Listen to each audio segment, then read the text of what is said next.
ताजा निष्पक्ष खबरों के लिए कहीं नहीं है आपको जाना। प्रतिपक्ष संवाद का काम है सच्चाई आप तक पहुंचाना। नमस्कार, आप सभी का स्वागत है प्रतिपक्ष संवाद में। मैं कार्तिक भट्ट आज आपके सामने लेके आया हूँ हमारा खास कार्यक्रम आमने सामने, जिसमें हम आपको विशेष शख्सियत से मिलवाते रहते हैं और जानते हैं उनके विचार। तो आज हमारे बीच हैं वरिष्ठ पत्रकार चारू तिवारी जी, जो कि उत्तराखंड के मामलों के विशेषज्ञ माने जाते हैं, जो लंबे समय से उत्तराखंड के सरोकार से जुड़े हुए हैं, संस्कृति से जुड़े हुए हैं, साहित्य से जुड़े हुए हैं और तमाम तरह के विषय पे अपनी राय देते रहते हैं। तो आइए जानते हैं उनसे कि वो उत्तराखंड के बारे में कि क्या कहना चाहते हैं और वो किस तरीके से जो हमारे सामने समस्या है उसके समाधान को देखते हैं। चारू तिवारी जी, आपका स्वागत है प्रतिपक्ष संवाद में। सर, आप आपसे सबसे पहले ये सवाल करना चाहेंगे कि उत्तराखंड को बने हुए अभी 20 साल हो चुके हैं, तो इन 20 सालों में आपने उत्तराखंड को किस तरीके से बढ़ते हुए देखा है और क्या चुनौती आप समझते हैं कि हमारे सामने और किस तरीके के उसके समाधान हो सकते हैं? जी, सबसे पहले मैं प्रतिपक्ष संवाद का बहुत बहुत आभार व्यक्त करना चाहता हूं कि उन्होंने एक ऐसे समय में बातचीत को शुरू किया है जब उत्तराखंड के वो तमाम सवाल एक बार नए से समझने जानने की कोशिश लोग कर रहे हैं, जो सवाल उत्तराखंड राज्य की शुरुआती दौर में शुरू हुए थे।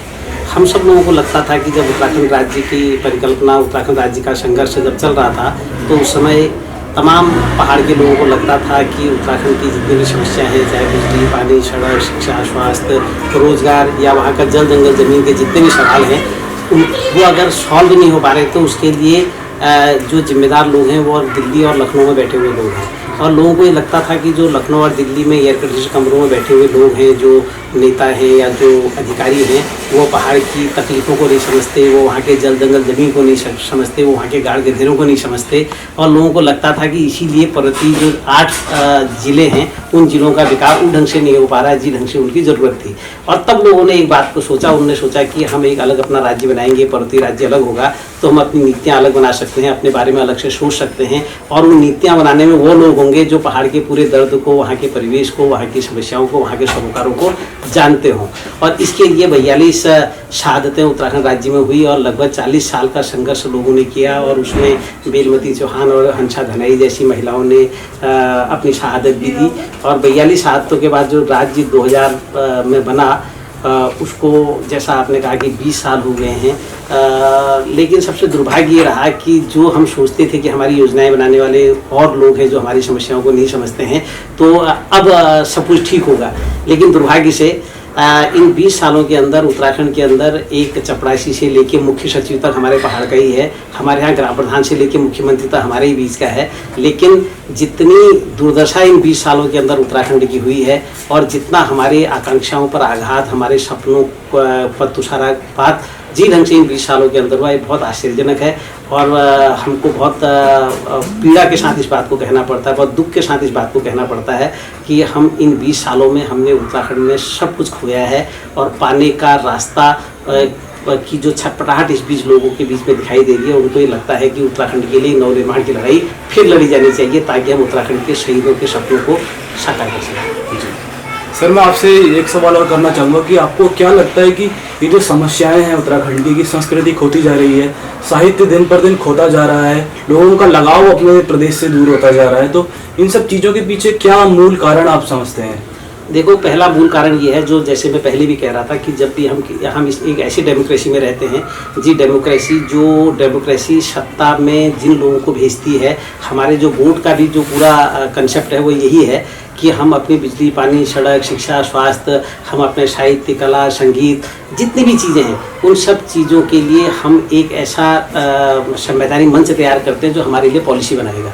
और डेमोक्रेसी में हमेशा हर समस्याएं जो हैं वो राजनीति जनित होती हैं और उनका समाधान भी राजनीति से ही होता है। अगर कोई ये कहे कि हम जो हमारी समस्या हैं, जैसे हमारे स्कूलों की समस्या है, हमारे यहाँ अस्पतालों की समस्या है, हमारे यहाँ बड़े बांध और सुरंगों की समस्या है, हमारे यहाँ हमारे जल जंगल जमीन की जो नीतियों की जो बातें हैं, वो सब तब सुलझ सकती हैं जब कोई समझदार नीतियों और जनता की भावनाओं को समझते हुए उनको नीतियों में परिवर्तित करने वाले लोग जिस सत्ता में जाएंगे, उस दिन ये चीज़ें बदलेंगी। लेकिन हुआ क्या है कि हमारे यहाँ एक तो सबसे बड़ी प्रॉब्लम हमारे यहाँ क्या होती है कि हमारे यहाँ सोशल और पॉलिटिकल एजुकेशन बहुत कम दी जाती है। हमारे यहाँ माना जाता है कि सिर्फ वोट देना ही आदमी का सबसे बड़ा अधिकार है, लेकिन उस वोट के बारे में पूछने का जो अधिकार है वह जनता नहीं रखती है। तो उससे होता क्या है कि जब भी कोई बड़े लोग और जो जब आपके संसाधनों से परिपूर्ण लोग जब राजनीति करते हैं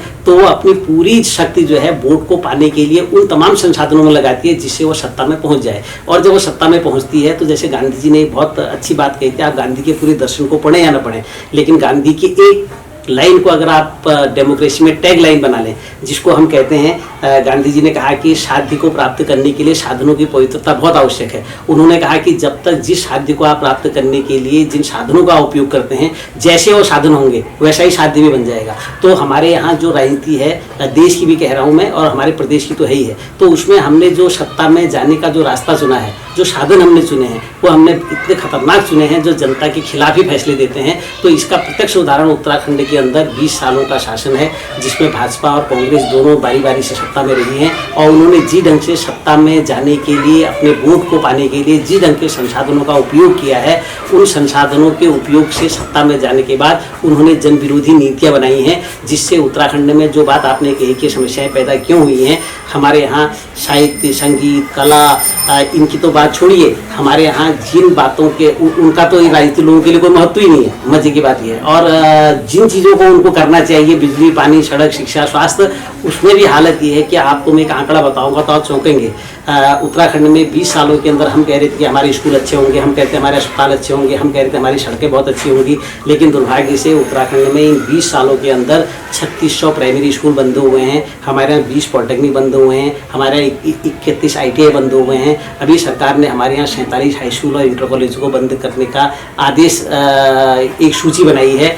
और उसके अलावा अभी सरकार हमारे यहाँ एक इतना खतरनाक भूमि कानून लाई है कि जिससे उत्तराखंड की पूरी ज़मीनों के एक मुश्त बेचने का रास्ता निकल रहा है। और उसके अलावा आप देखिए कि जितनी विनाशकारी परियोजनाएं पूरे उत्तराखंड में संवेदनशील हिमालय में बनाई जा रही हैं और जी ढंग की सुरंगों से पूरे पहाड़ को खोदा और लीला और छीला जा रहा है, उससे आप ये समझ सकते हैं कि जो सत्ता में बैठे हुए लोग हैं उनको विकास और जनता की भावनाओं के बीच का कोई भी सामंजस्य या उनकी भावनाओं को मूर्त रूप देने का न तो उनके पास कोई विजन है और न उनके पास कोई रास्ता है। और यही वजह है कि लगातार उत्तराखंड अपनी तमाम चीज़ों से दूर हो रहा है, जैसा आपने कहा, और उसको प्राप्त करने का भी हमको आगे भी कोई ऐसा रास्ता नहीं दिखाई दे रहा है। इसकी एक ही वजह है जो मैं अभी भी कहता हूँ कि पूरे उत्तराखंड की समस्याएं राजनीति जनित हैं और उनका समाधान भी राजनीति से होगा। और इसके लिए बहुत ज़रूरी है कि उत्तराखंड के अंदर जिन लोगों ने अपने राजनीतिक रास्ते से उत्तराखंड को खुर्द-बुर्द करने का काम किया है, उनको हटाने की बहुत बड़ी ज़रूरत है और वहाँ के आम लोगों के बीच से एक नेतृत्व को निकाल के उत्तराखंड को समझने वाले लोगों को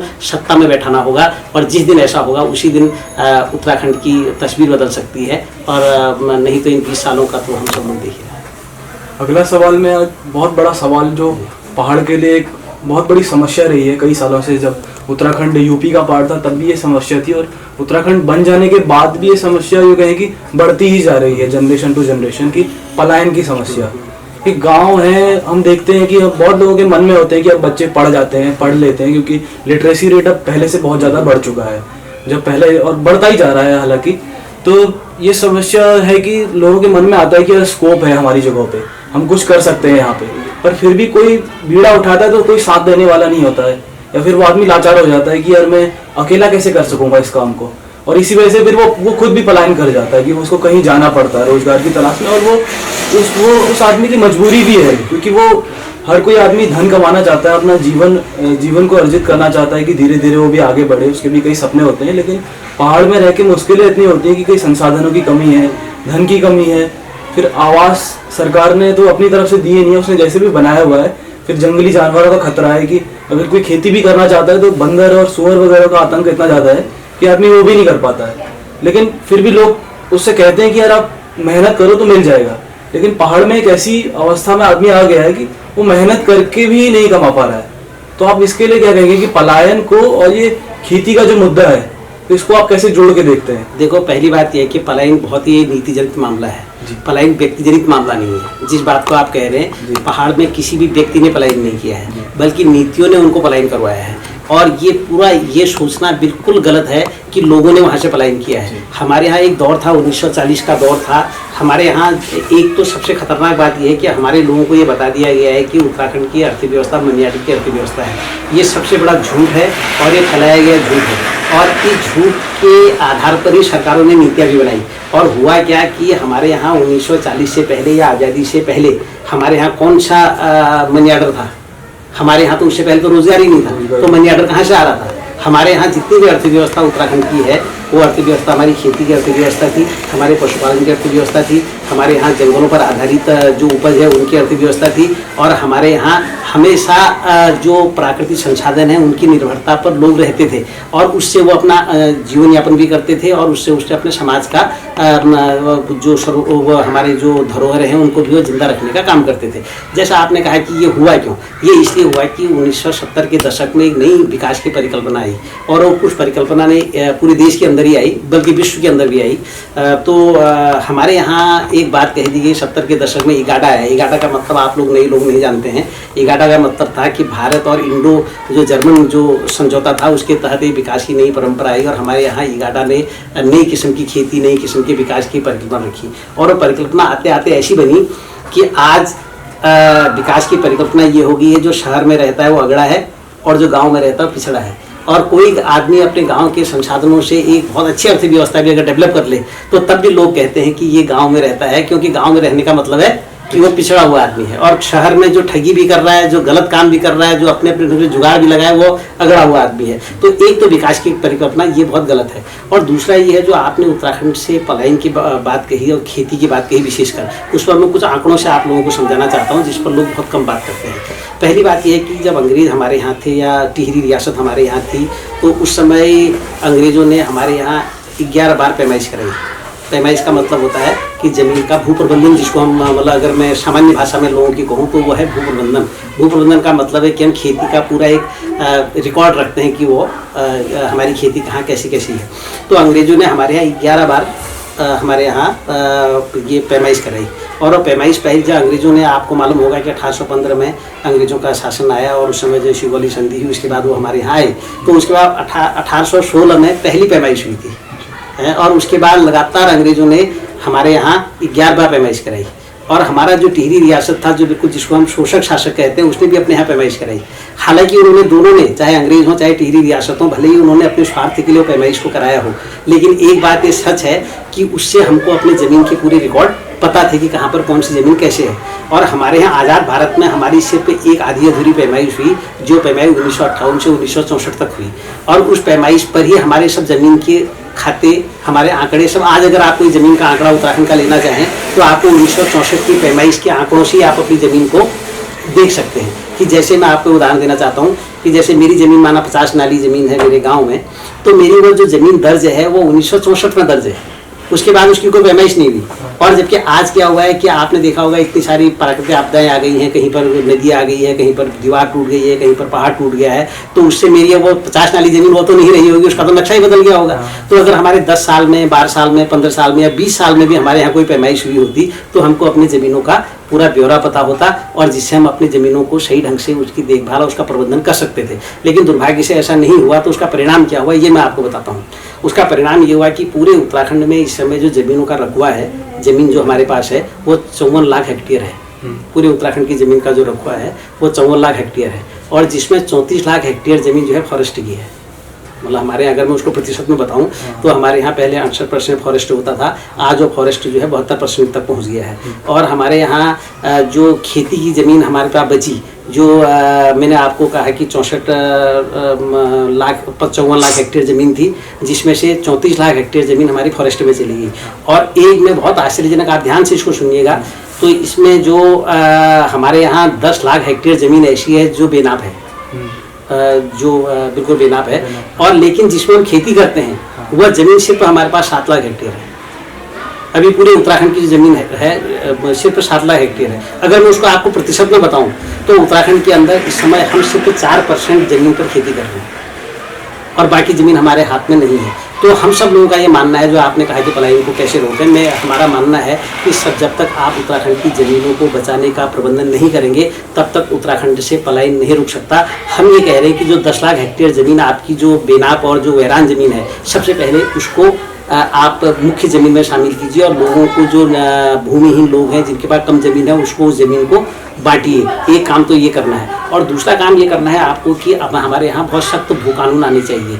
आप देखिए पूर्वोत्तर के जितने भी राज्य हैं, 7 सिस्टर्स जो हमारे यहाँ देश में कहते हैं, जो पर्वतीय राज्य हैं, उन सारे पर्वतीय राज्यों में उनके पास अपनी ये भूमि को बचाने की धारा है। कहीं वो धारा 371 के रूप में है तो कहीं दूसरे रूप में है। हमारे बगल का राज्य हिमाचल प्रदेश है, वहाँ पर भूमि की धारा 118 है, जिसके अनुसार आप किसी ज़मीन को खरीद और बेचने का काम नहीं कर सकते। लेकिन उत्तराखंड में दुर्भाग्य से लगातार हमारी ज़मीनों का जाने का सिलसिला शुरू हुआ है। और हमारे यहाँ अभी सरकार एक नया कानून लाई है, जिसको अभी आपने कहा कि 20 साल में हमारा क्या हुआ। 20 साल में हमने क्या किया, हमने 20 साल में अपनी ज़मीनें भी गंवाई हैं। और आज सरकार ने 2018 में सरकार एक नया कानून लाई है, जिसमें हमारे यहाँ जो भूमि, जो हमारे यहाँ उत्तर प्रदेश उत्तराखंड जमींदारी उन्मूलन कानून 1950 है, उसमें संशोधन किया है। और उस संशोधन में हमारे यहाँ धारा 157 में और धारा 154 और धारा 143 में परिवर्तन किया है। पहले हमारे यहाँ क्या होता था कि आप और में जो भूमि धर हैं, मतलब जो खेती करने वाले लोग हैं, जो गांव के लोग हैं, जिसके पास खासा अपना खाता खतौनी है, वो भी अपने पास जो है एकमुश्त 12 एकड़ ज़मीन रख सकता था। अगर 12 एकड़ से ज़्यादा ज़मीन होती थी तो उस पर सीलिंग हो जाती थी, वो सरकार या औरों को बढ़ जाती थी। लेकिन आज जो कानून आया है उसमें सरकार ने बहुत बड़ा रास्ता खोल दिया है। उन्होंने कहा है कि अब कोई भी आदमी कहीं का भी, कैसा भी, किसी भी चीज़ के लिए, किसी भी जगह पर कितनी भी ज़मीन खरीद सकता है। उसके लिए उसको हटा दिया। तो इससे हमारे उत्तराखंड में ज़मीनों के तेज़ी से बिकने का सिलसिला जारी होगा।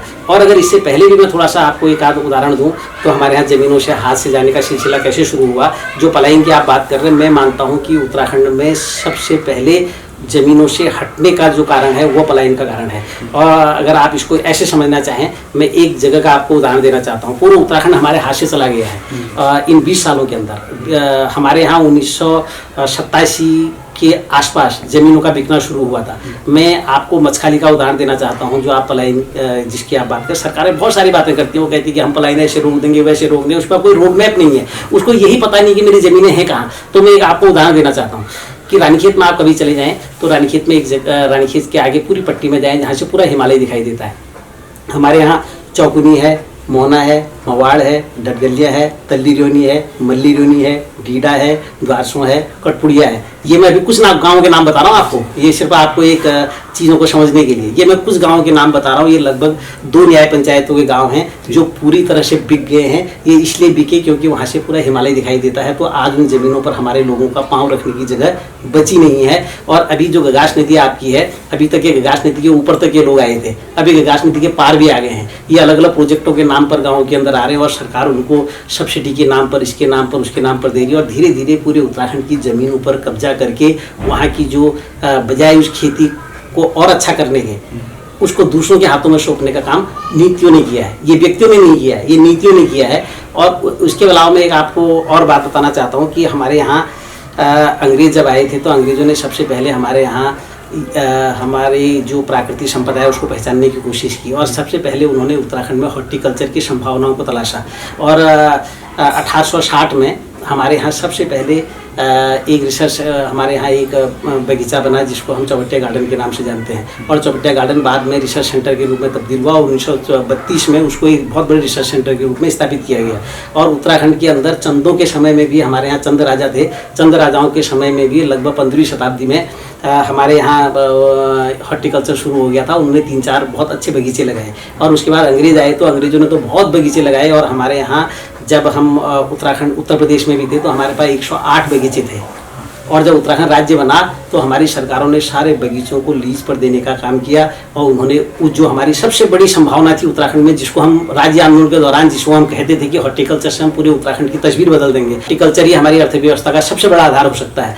दुर्भाग्य से आप इसको ही देखिए कि हमारे 108 जो सरकारी बगीचे थे, सरकारों ने उसको खुर्द-बुर्द कर दिया, उनको ख़त्म कर दिया। और हालत ये होगी कि हमारा जो हॉर्टिकल्चर का हेडक्वार्टर था चौबटिया, और पूरा जो चौपटिया गार्डन था, जो चौपटिया गार्डन कभी पूरी दुनिया में सेब के लिए सबसे प्रसिद्ध हुआ करता था, आज उस चौपटिया गार्डन अपनी अंतिम सांसें गिन रहा है। और यहाँ तक कि जो हॉर्टिकल्चर का जो हेडक्वार्टर है उसको भी वहाँ से हटा के वो देहरादून ले जाने का पूरा कार्यक्रम बना दिया गया है। और यहाँ तक कि जिस हॉर्टिकल्चर का इतना बड़ा अपना इंफ्रास्ट्रक्चर था उसको कृषि विभाग के साथ जोड़ के दोनों विभागों को मिला के बनाने का काम भी सरकारों ने किया है। तो इस बात से आप एक उदाहरण से आप समझ सकते हैं कि जिस राज्य को जिस चीज़ के लिए बनना चाहिए था उसी को सबसे पहले इन लोगों ने खत्म किया है। जबकि हमारे बगल का राज्य हिमाचल प्रदेश है, उन्होंने एक बहुत अच्छा काम किया। सबसे पहले अपने यहाँ जब डॉक्टर परमार थे तो डॉक्टर परमार वहाँ 19 साल अलग अलग समय पर मुख्यमंत्री रहे, तो उन्होंने सबसे पहला काम ये किया कि वहाँ पर ज़मीनों को बचाने का काम किया। और 1972 में जो वहाँ भूमि कानून आया 118 जिसकी बात मैं कर रहा हूँ, उस भूमि कानून ने तमाम ज़मीनों की खरीद बेचने और खरीदने पर रोक लगाई। और पहला काम उन्होंने किया। और दूसरा काम किया कि उसी ज़मीन को डेवलप करने का सरकार ने जिम्मा उठाया। और उन्होंने जिन जिन जगहों पर उन्होंने उन जगहों को चिन्हित भी किया। कैसे चिन्हित किया?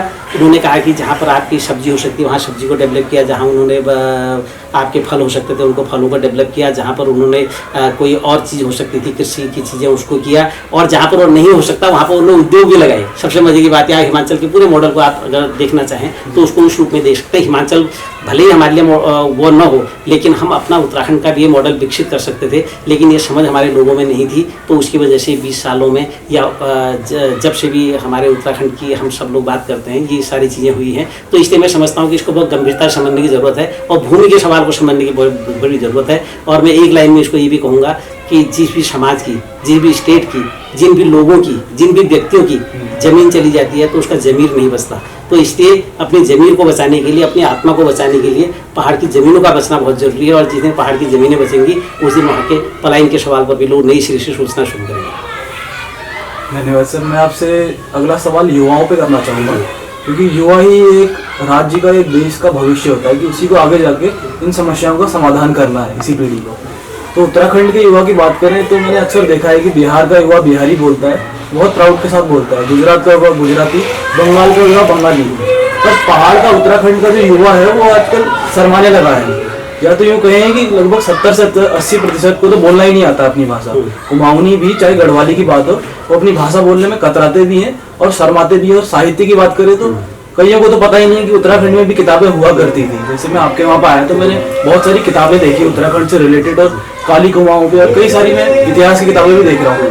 लेकिन उत्तराखंड में रहने वाले युवा को पता ही नहीं है कि ये किताबें भी कभी हुआ करती थी, अगर वो साहित्य से बिल्कुल अनभिज्ञ है। जबकि उत्तराखंड से सुमित्रानंद पंत जैसे बड़े बड़े कवि हुए हैं और बड़े बड़े साहित्यकार हुए हैं जिन्होंने उत्तराखंड के कल्चर पे और संस्कृति पे और साहित्य पे बहुत कार्य किया है।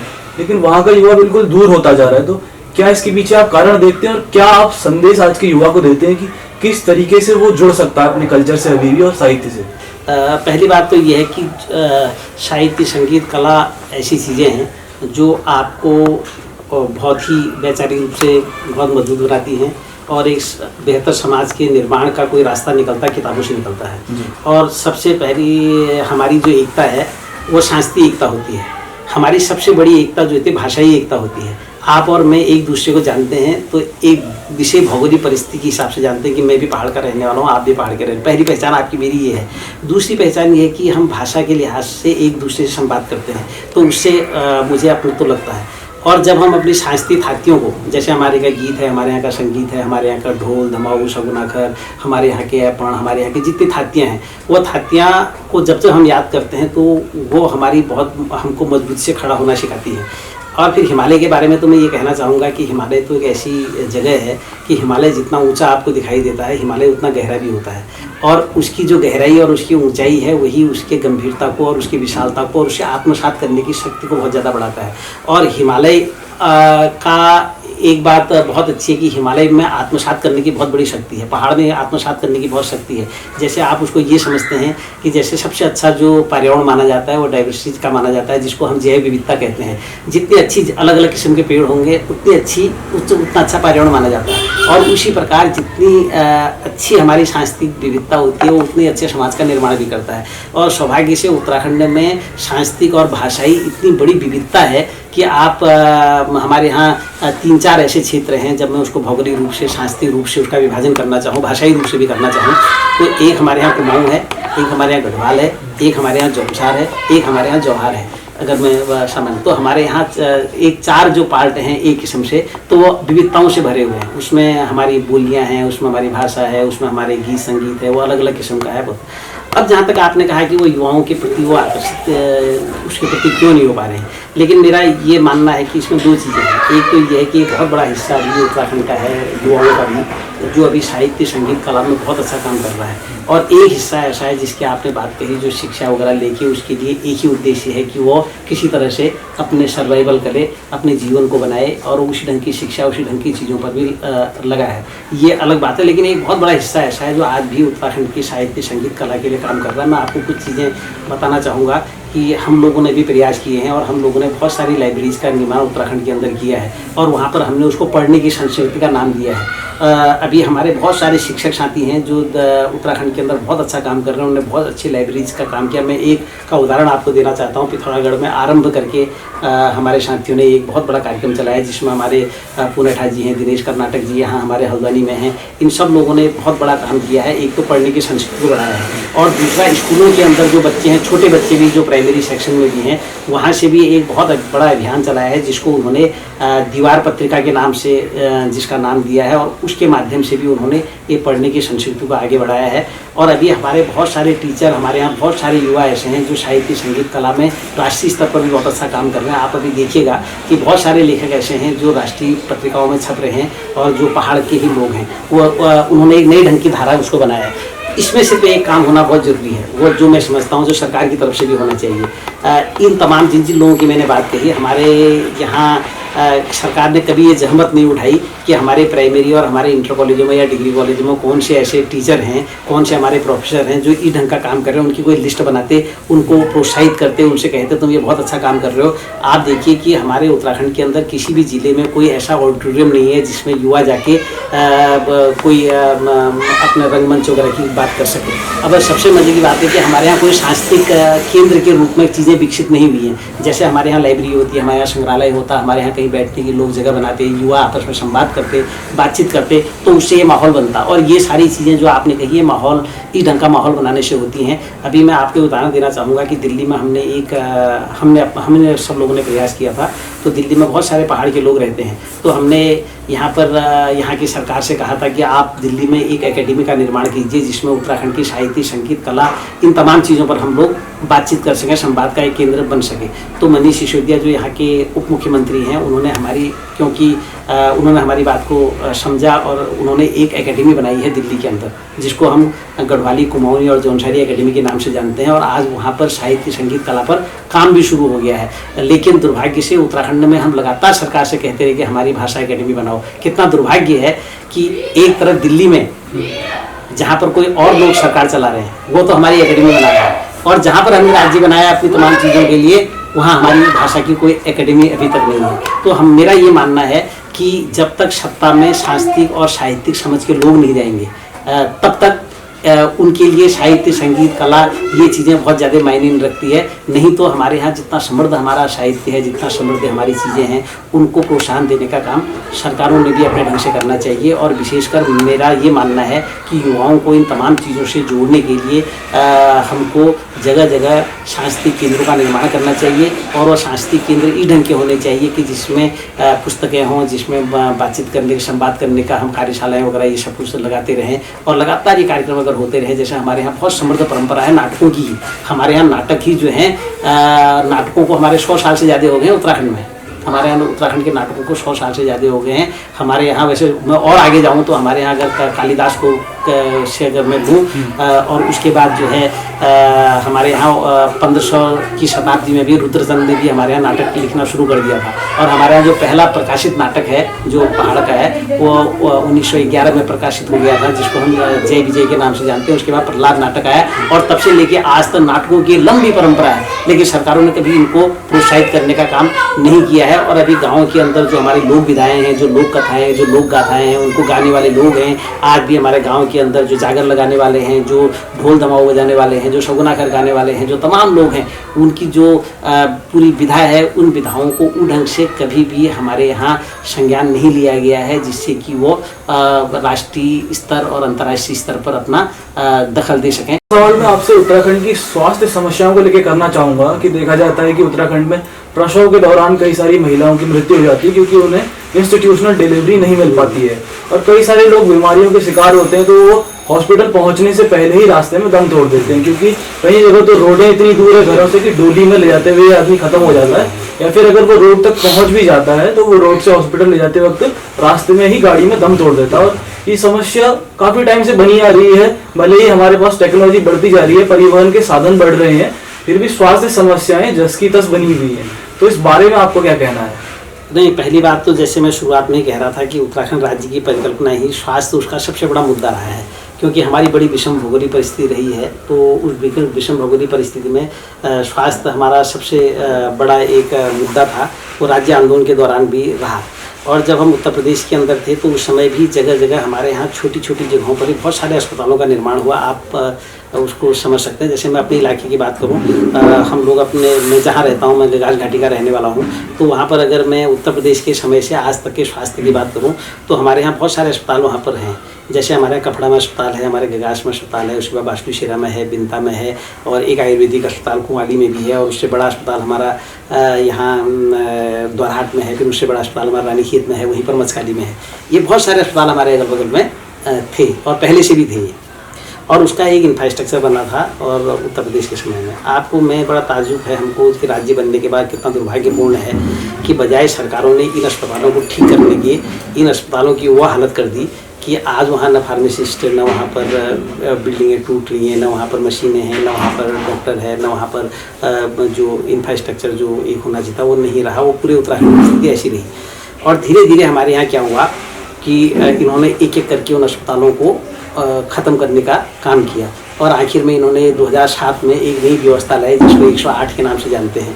तो होता क्या है कि जब जैसी व्यवस्थाएं आती हैं, आप ये समझ लीजिए कि जो अस्पताल आपका बना था, माना आपका बिंता का अस्पताल है जहाँ पर डॉक्टर है, जहाँ पर फार्मासिस्ट है, जहाँ पर 4 लोगों के भर्ती होने की जगह भी है, सब कुछ है, उसको आपको बढ़िया डेवलप करना चाहिए था, और वहीं पर आपको 2 डॉक्टर स्पेशलिस्ट सबको, और उसको अपडेट करना चाहिए था।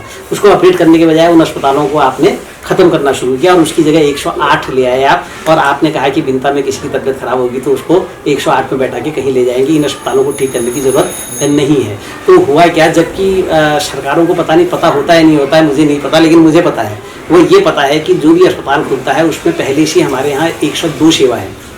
जो 108 सेवा आई है, ये 108 सेवा तो किसी और कारण से आई है, लेकिन हमारे 102 सेवा पहले से ही है कि हमारे यहाँ पहले से ही हर अस्पताल में एक एम्बुलेंस की व्यवस्था दी है कि अगर उसको उससे आगे ले जाना पड़े तो वो एम्बुलेंस भी वहाँ मौजूद रहती है। लेकिन सरकार ने उस तरफ ध्यान नहीं दिया, उसने एक नया एम्बुलेंस ले आई, उन अस्पतालों को ख़त्म करके नई व्यवस्था शुरू की।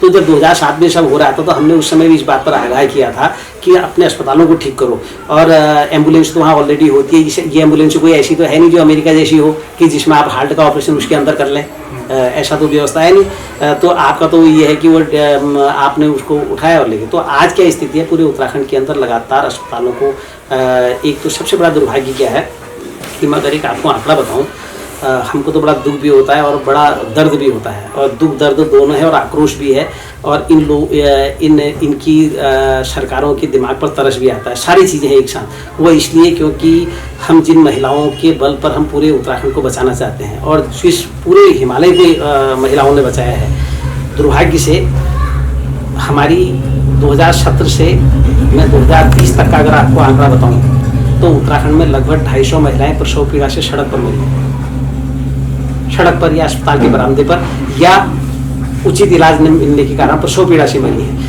अभी आप इस बीच के ही अखबारों को देख लीजिए तो अभी मैं गिनती कर रहा था, लगभग 42 महिलाएं ऐसी हैं जिनकी घटनाएं हमने सुनी हैं कि वो प्रसव पीड़ा के कारण घर से अस्पताल जाकर खत्म हो गई हैं। तो इससे दुर्भाग्य और इस सत्ताओं का कुछ नहीं हो सकता। इससे शर्मनाक हमारे समाज के लिए और शर्मनाक बात और कोई नहीं हो सकती कि जहां हम इतने बजट, इतनी तमाम चीज़ें, जब हम उत्तराखंड राज्य की बात कर रहे थे तो उत्तराखंड का बजट, उत्तराखंड पर्वतीय राज्य का जो बजट था, पर्वतीय जो विभाग बना था 1975 में बना था, तो पर्वतीय विभाग का बजट 8 जिलों के लिए जो योजना का बजट था 650 करोड़ का था, और वो 650 करोड़ का बजट आज 60,000 करोड़ है।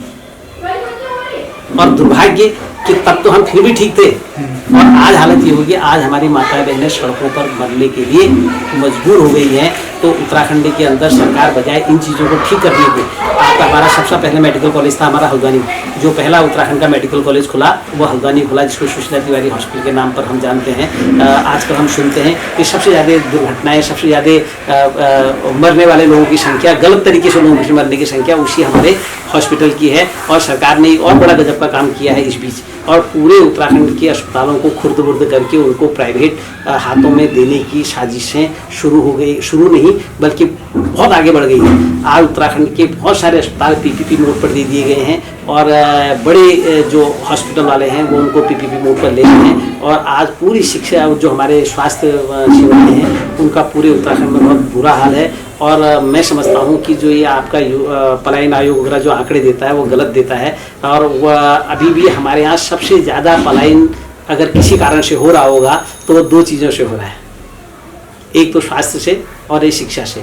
और ये स्वास्थ्य और शिक्षा का सवाल हमारे यहाँ सबसे महत्वपूर्ण है। और विशेषकर स्वास्थ्य वाले मामले पर मुझे लगता है कि अगर कभी हम जैसे लोगों की चली, हम तो इन पर जो इतने ये जो लोग हैं ना जो सत्ता में आज तक बैठे हैं, इन पर तो हत्या के मुकदमे चलने चाहिए। इन्होंने जी ढंग से पूरे उत्तराखंड का नाश किया है। इन पर तो ये होना चाहिए कि जानबूझ के तुमने हमारे लोगों को मौत के मुंह में डालने का काम किया है, क्योंकि आपके पास कोई ऐसी नीति नहीं जिससे आप स्वास्थ्य सेवाओं को ठीक कर सकें। और मुझे लगता है कि ये पूरी सरकार जो है ये ठेकेदारों की सरकार है, और ये बहुत तरीके से हमारे अस्पतालों को भी ठेकेदारी प्रथा के तहत, जो पीपीपी मोड को हम पीपीपी मोड भी नहीं कहते हैं, वो तो बहुत ही ऐसा एक जिसको क्या कहते हैं संशोधित और परिवर्तित शब्द है जो बहुत खूबसूरत लगता है, लेकिन असल में वो ठेकेदारी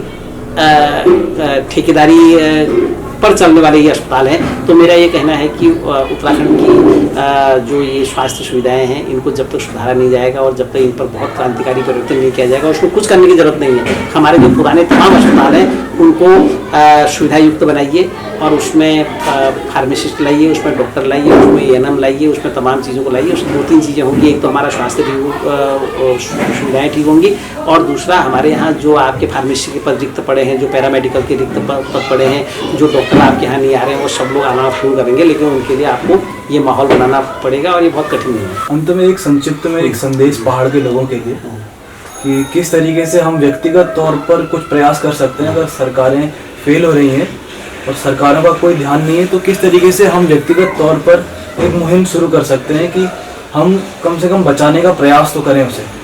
देखो, पहली बात यह है कि मैं पहले भी कह रहा था, आज भी इस बात को कह रहा हूँ, उत्तराखंड में अपनी चीज़ों को बचाने का प्रयास लोगों ने नहीं किया है, ऐसा नहीं है।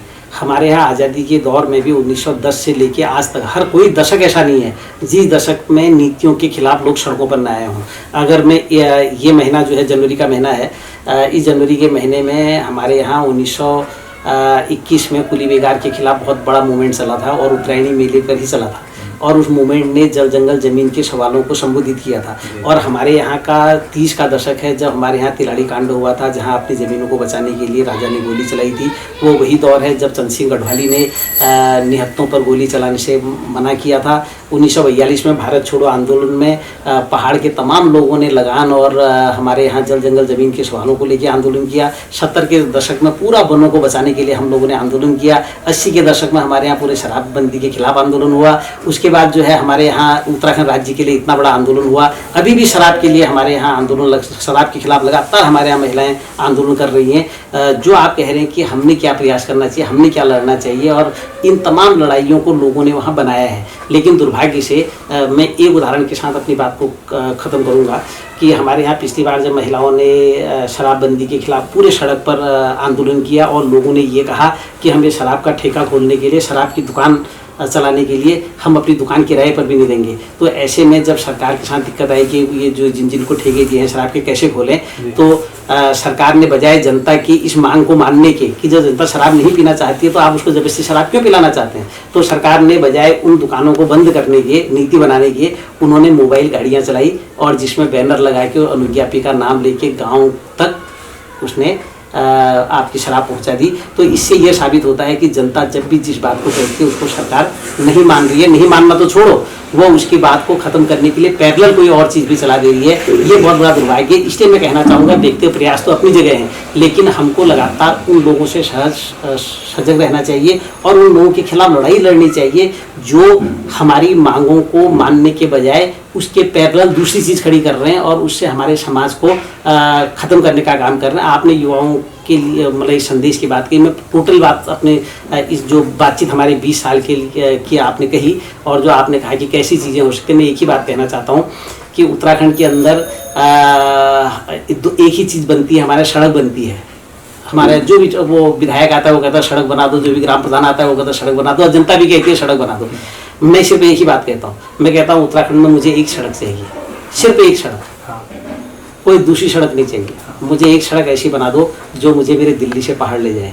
मुझे एक भी सड़क ऐसी नहीं चाहिए जो मुझे पहाड़ से दिल्ली पटक दे। और आज तक जितनी उत्तराखंड में सड़कें बनी हैं उन सब सड़कों ने हमको गांव से महानगरों की ओर पटक दिया है। और जो सड़क मेरे गांव को गई है वो मेरे गांव तक शराब ले जा रही है, वहाँ तक माफिया को ले जा रही है, वहाँ तक वो बड़े पूंजीपति को ले जा रही है। और मेरे पूरी चीज़ों को ख़त्म करने का एक पूरा रास्ता जो है, मैं उसको सड़क नहीं कहता, मैं कहता हूँ अपसंस्कृति का रास्ता हमारे सब लोगों ने तैयार किया है। तो मैं यही कहना चाहूँगा कि पहाड़ के लोगों को एक बार पहाड़ को नए सिरे समझना चाहिए, उसकी संवेदना को नई सिरे समझना चाहिए, उसके दर्दों को समझना चाहिए और एक नए संकल्पों के साथ, नई शक्ति के साथ, नए एक अपील के साथ हमको जनता के बीच में जाना चाहिए कि हमको इस हिमालय को बचाना है, हमने अपनी धरती को बचाना है। और मैं अंत में ये कहूँगा कि हमारे थानों का बचना बहुत जरूरी है। हमारे जितने भी थान हैं, हमारे यहाँ कोई मंदिर नहीं होता कि रामलला हम आएंगे, हम मंदिर वही बनाएंगे। जो ये राष्ट्रीय देवता है, ये राष्ट्रीय देवता से हमारा कभी कोई नाता नहीं रहा। मेरा जो भी नाता रहा है वो मेरे गांव का जो थान है वो मेरा देवता है।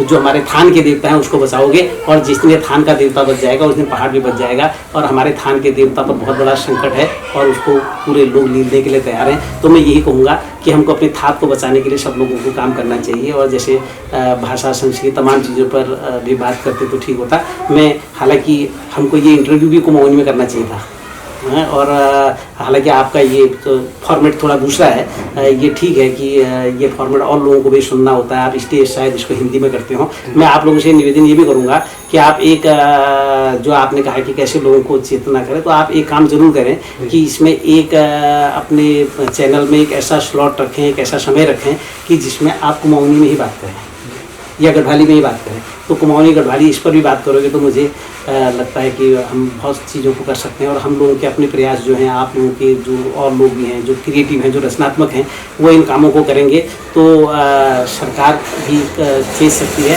फिर भी मैं कहूँगा कि जो ये तमाम चीज़ें हैं, हमारी जो सरकार ही नहीं, सहकार बचाती है कई चीज़ों को, तो सहकार के साथ चलना भी बहुत जरूरी है। धन्यवाद सर, बहुत ही सरलता और बहुत ही गहनता से हमारे सारे प्रश्नों के उत्तर देने के लिए। बारीकी से आपने सारी समस्याओं को समझाया और साथ ही इतिहास और भूगोल का जो मिश्रण आपने इसमें किया उससे समझने में और ज़्यादा आसानी हुई। बहुत बहुत धन्यवाद आपका हमारे चैनल से जुड़ने के लिए। Thank you.